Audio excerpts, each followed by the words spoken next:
for everyone to receive a basic income. Most simply by burning and selling, he can do no harm, but he can do much harm. What's your favorite details? Well, at the store, you can stop at the kitchen order of the Democrat Party might take control, and then what happens? What's going to happen to you? Forget about what... Putin has reduced the threat of nuclear war. Forget about the doomsday clock and not the doomsday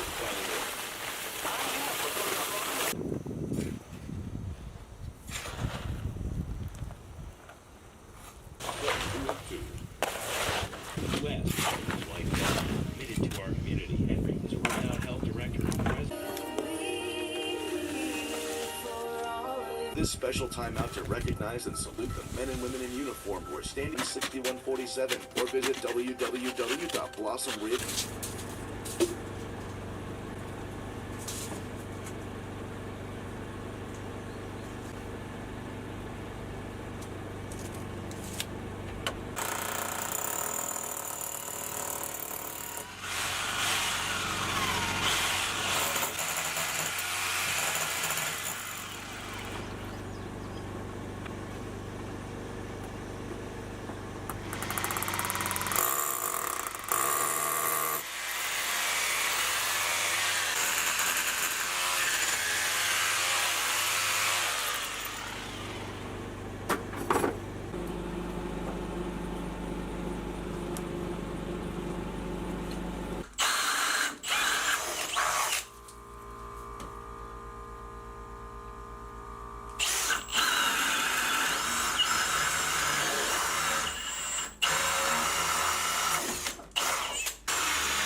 And everything you need in order to make that become reality. But I want you to be mindful, never became a reality. Hopes and aspirations.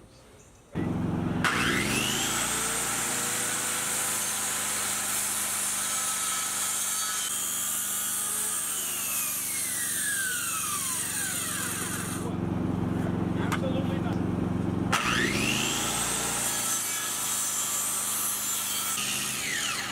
Finally, I want to open this radio station as a job for job.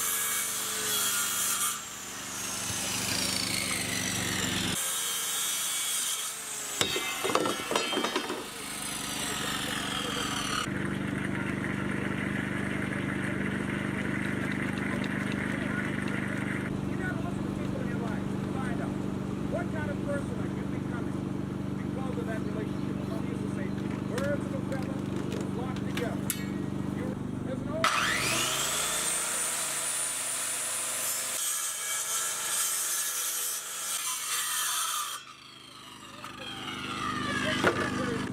Because this no longer fits.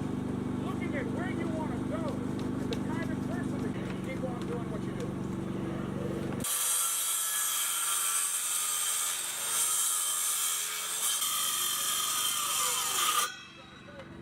Lenders and bankers say, you can't do that, you're too old. She ain't going there. That building now stands, ladies and gentlemen, a multi-million-dollar structure. A child being raised by a child. That's all I told you.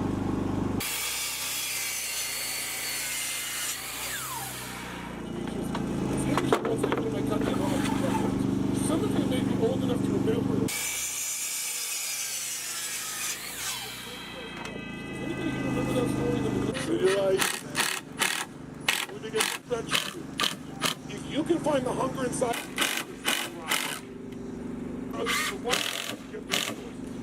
It's so amazing. I don't believe it's just about your degree. Our consciousness creates Walter Isaacson wrote the books Justice and Yogananda have a connection to us. It was given to him every weekend. I couldn't believe it. And guess what? Most of you know Michael Jordan got up every morning and drilled the drill, didn't get to be on the team. The next year he's on the team, he's not only good, he must he practiced like he never done in his life. How many in a row? 3? Retired? Back when how many? Never did it. Yes, never even dreamed of such a thing. That's the power of it.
The blueprint is I don't need to be perfect, but it's so much better than it was.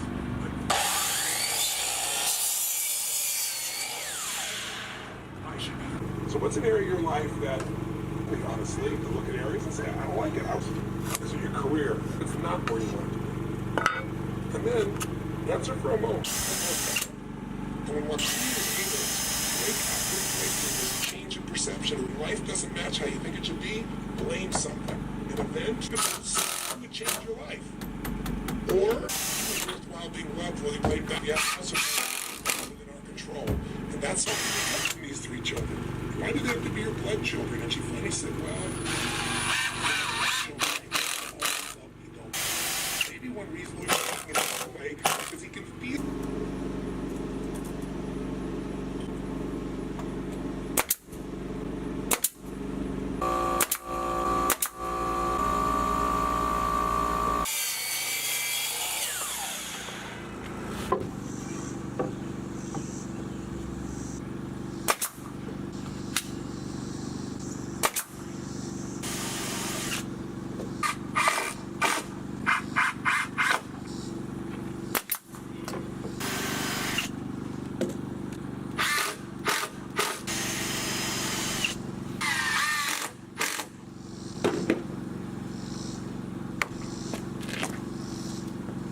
So all the framing is done on the front porch, and I'm going to talk about some of the details. I'm going to try to very quickly answer some of the common questions about the porch. We'll start at the bottom. Why didn't I put these posts in concrete? You just don't need to. They are sitting on top of concrete footers and surrounded by packed dirt. If a tornado shows up and rips this porch off, the reason that this porch comes off is not going to be because I didn't sink them in concrete. A tornado would rip the concrete out of the ground with the whole porch. They level houses. It wouldn't have a problem with a 5-gallon bucket's worth of concrete to pull out of the ground. So it's not going anywhere. So that's the reason. Of course, on your own porches, you can dump as much concrete around your posts as you'd like. For these 4x4s, I did put them in concrete. People ask, why did I not do it on these and do it on these? These are just for the handrails. So with those, I dug the holes with post hole diggers, got the columns, the 4x4s leveled up, poured the concrete around them, and then it's set. So then after that, I got everything bolted in place, screwed in place, and it's solid. So I dug the hole, packed the hole, put some, basically some gravel in the hole, packed it, stuck the post in there, poured concrete around it. That's how I did that. Next thing, we'll get to the handrails I just finished in a minute. Everyone and their mama commented about how foolish I was for not leaving gaps between my boards. So I pulled them all up and did it exactly how y'all wanted. Just kidding. These boards were soaking wet, pressure treated boards. So when you put them down tight, they shrink. And this is how much they shrink. Let me give you a scale. Do you know what this would have looked like if I would have gapped all these ahead of time? I have a normal man hand. These are not baby hands. This gap right here is about 3/8 of an inch. That's one of the bigger ones. When wood dries, it shrinks a lot. And again, pressure treated wood is completely wet. It is as wet as a tree the day it is cut down when you buy it from a fresh stack at the hardware store. So that is why you don't space your boards when you put them down if they are soaking wet pressure treated lumber. So now these gaps are here. Any water that blows onto the porch will drain. Any dirt that's sitting in the cracks will fall through. Next, I got asked a lot why I'm not using pressure treated wood for the handrails. The reason for that is pressure treated wood, again, is soaking wet. If I made all this out of that, in the end it's going to shrink, it's going to cup, it's going to twist. It would just not look good. This is going to be a much cleaner look in the end, and I have got a big overhang on this porch. And when you get a big windy rain, yes, they'll get a little wet. But if you take a board, hang it from a string in a tree that's not treated, that board is not going to rot. Over time, it may look rough, but it is not going to rot. In this case, this will be perfectly fine. They're all up on those treated base caps. One thing I could have done is I could have dipped the columns that I made in some sort of treatment and soaked some up in there. That would have been best case scenario, but I didn't have it. I couldn't find it anywhere, so I went ahead and just went with it. Everything will be fine. All of this wood is going to get, all of the nail holes are going to get spackled. Any joints will be caulked, and then caulking is more just for a clean paint job. Of course it keeps a little moisture out, but over time moisture is going to get in everywhere. It's just what moisture does. It's hard to keep out of things. These columns and the handrails will get a coat of solid stain. It's Olympic solid stain, and that will be white, I think, unless I decide to paint it all gray to torture some of you. But so that is that. The deck itself and the handrails down the steps are treated wood, so all that's wet right now, so it's not a good idea to paint treated wood. You want to wait, some people say up to a year before you paint it. Some people say 6 months. I have other people in comments tell me you can wait 1 week, which I wouldn't do that myself. One little test you can do is you can just put some water on it, and if the water soaks into the wood, it's usually ready to paint. If the water beads up on it and won't soak in, that means that it's not ready to paint. So that can kind of tell you what the adhesion is going to be like. And that's just some general rule of thumb. I'm just going to wait a while before I do that, basically as long as I can. Right now it's in the hottest part of summer, so a lot of this is going to dry out pretty quick, so it won't be too bad. Up on the ceiling, the roof I mean, oh yeah, this is something to mention. People ask, how many bolts did I end up bolting this up? The answer is 1, 2, 3, what is it? 1, 2, 3, 4. So one there, one there, one there, and one there.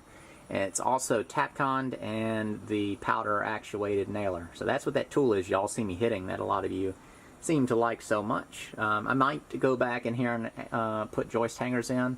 It's all screwed in, plus that's bolted. Then you've got the sheathing is nailed to that treated board on the wall, and so the sheathing is tying the joists to the board. So it's just, I mean, I could probably put them on there. Anything you do helps, but hangers are ugly. I don't like hangers. I don't like hurricane clips. At the same time, you're probably asking, well, what about the ugly OSB? One thing I'm thinking about doing is roofing it and then somehow trimming it out and putting in panels in between this, so you'll see the rafters instead of just like putting 1/4-inch plywood up and just closing it all in. I think it looks nice to see the structure a little more craftsman style, kind of matches the exposed brackets, and that rake board coming down, that's where's my finger, the board between the white gutter and the bracket, so it's the one that goes up the gable.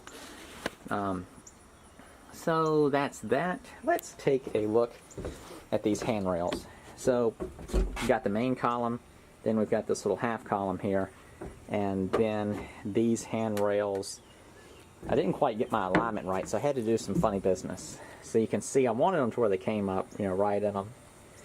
But I wasn't anticipating a few dimensions, got a little off, plus I didn't have a full plan. So this is how it worked out. Let me spin around. Is the screen dark? No, I'm wearing sunglasses. So you can see how I notched around for that handrail. So that's how it ties in. And then it comes across. Got the vertical cut on this one, plumb cut, whatever you want to call it. And this right here I'm going to plane down smooth. So I'm just take my little hand plane and plane that down smooth. But I'm going to wait a couple days, because what's going to happen is this board's going to cup one way or another. It's probably going to cup like this. And so these points are going to come up a little bit. So I'll just kind of let this wood kind of settle down a little, and then I'll flush that up, and that will be nice and clean. One thing I did that was a little odd, I don't know why I did it, I put all the little pickets on the inside. Normally you put them on the outside. I like the idea of putting them on the inside. This is how I did it on my personal porch at home, and that's why. You know, if you go outside and you run at them and tackle them like this, it's just going to jack you up. If you have them on the other side, you risk kind of knocking them off. They're there to hold you in, so I think they're better on the inside functionally, but they probably look a little better on the outside aesthetically. I ended up adding this post. Let me do an explanation of that. My last video I didn't do any talking, and people said they missed it. I'm sure a lot of people liked it, but so originally I wanted the handrail to go from down here to here, but the way I did the steps, you come up and the final step on the stringer is flush with the step, with the deck. So you can see this board here is the end of the deck, and then that is the first step, technically, the last step when you're coming up, the top step. If I would have had the last step be the height of the first one you step down on, I could have just had it connect here. But what will happen is, if it went from here to here, when you're standing right here, this handrail would have been like right there. So it would have been way too low. It would have been like at your thigh muscle. And I think it was like 26 inches, and it needs to be 36 inches.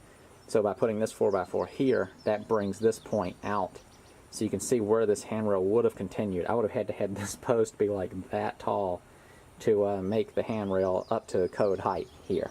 I didn't want to kind of craft it all up as much as I did here on this, because I'd be using the treated wood, and I just didn't want to get into all that. So I just bought these little pickets and then made everything out of the treated 2x4s and the 2x6s. Using the 2x6s, kind of was able to cap everything off nicely and make up for some of the my issues I was having with alignment stuff, kind of where I wanted my columns to be and such. I think that's pretty much it. I guess one thing, I don't know if I mentioned this in the video, I don't even know what video. All my videos kind of blur together for me. I can't always remember what video I did what and said what in. But I put a treated 2x4 here, and then this untreated wood wraps that. So the treated piece is the part that is structurally attached to the house. And then I wrap it in the 2x material, and it's all nailed and screwed on. Really simple columns. Way to dress up, railings. One simple way to dress these up that I think a lot of people would really like, you can get some extremely nice looking railings at a very low cost, and I think they're simple to make. You construct them the exact same way. This is just a 2x4 up on its edge. This is some 2x material ripped to 1 inch thick. Again, here's another one ripped to 1 inch thick. I get 2x material here, I rip it to 1 3/4. That way, when you're looking at it dead from the side, you get a little more thickness than 1.5 inches. That 1/4 inch makes a big difference. And then, you do have an 1.5 inches thickness here, but you can never look at that straight on. So this is straight on, you get 1 3/4 inches. Then when you shift to the side, you never see this 1.5 inches. You're seeing this dimension. Whatever the profile of it is, depending on what angle. So you have that extra thickness. One thing you can do to make them look even thicker is bring them in a little closer. I just used a 2x4 to space it. So it's a 3.5 inch spacing. 3 inch spacing would probably actually look a little better. So how to dress these up a little more is you can take a 1x4, cap these off with a 1x4. So just a untreated 1x4, Put that on top. It's the same width, but it's 3/4 of an inch thick. So you're going to get your handrails up to probably like this much, well, like that much thickness. And then to dress this edge up, you go to Lowe's, hardware store, whichever one you got, and get some shoe molding. So shoe molding is the molding that goes on top of baseboards inside. You flip that shoe molding upside down. So normally shoe molding is shaped kind of like it's a bulbous, and then it's a profile. So it's about yay tall. I think it's about 1.5 inches, and then so it's pointy at the top, and it gets bigger at the bottom to sit on top of a 3/4 inch baseboard. You flip it upside down. You put the bulbous side here, so it's kind of like bullnoses the top of your handrail, and then it tapers down and it overlaps your joint. So it dresses things up there, and it adds extra thickness. And then down here, to cover up this little joint and to add an interesting detail, I can't think what you actually call it. I think it's called screen molding or screen trim. It's a little beaded molding. It is 3/4 of an inch wide. You can see my blurry hands. 3/4 of an inch wide, but it's really thin and it has 3 beads on it. You can stick that over that gap so that dresses that gap up. And then, of course, give everything a little light caulking and a paint job, and it is a really nice looking handrail. And then, of course, the caps on your columns, you can be as fancy as you want, layering those up. Another thing you can do for the little base caps, bases, whatever you call those, down at the bottom, instead of just doing one, you can do multiple. So I would do 2, so you can make this one a little bigger, and then have another one that is a little bit smaller, so it steps up twice before you get into your column. And one nice thing that does is it gives you the perfect place to set your handrail. So my handrail is floating right here, so if I took a hammer and started hammering on this, I could beat that down probably. But if this was a 2-step base right here, this piece would be sitting directly on top of that base cap, so it adds extra strength to your handrails.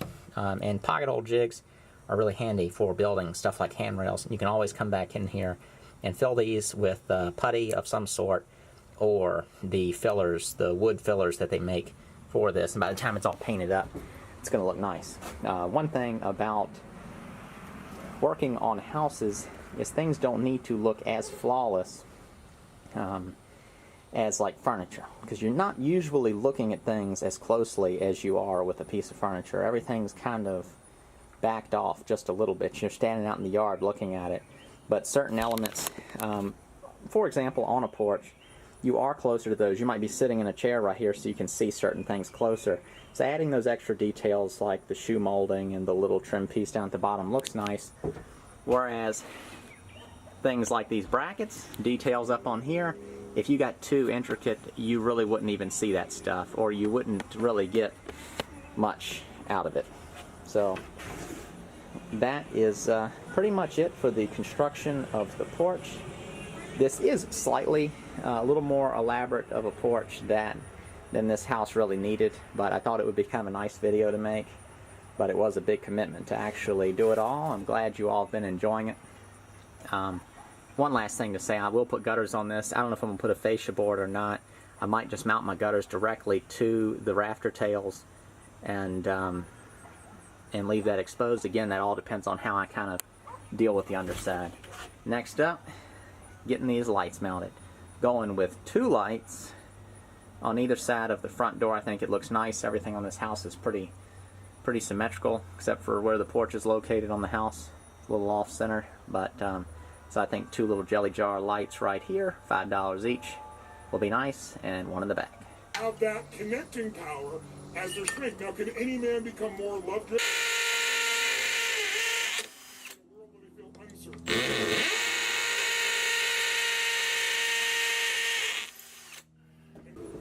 But the bottom line is you can know more about box scores and sports to be significant. So most of us unconsciously learn to, I'm going to the majority of the time. How many follow here? Say I. I'm not there yet, but we're making progress. Or change that relationship, or change momentum in a short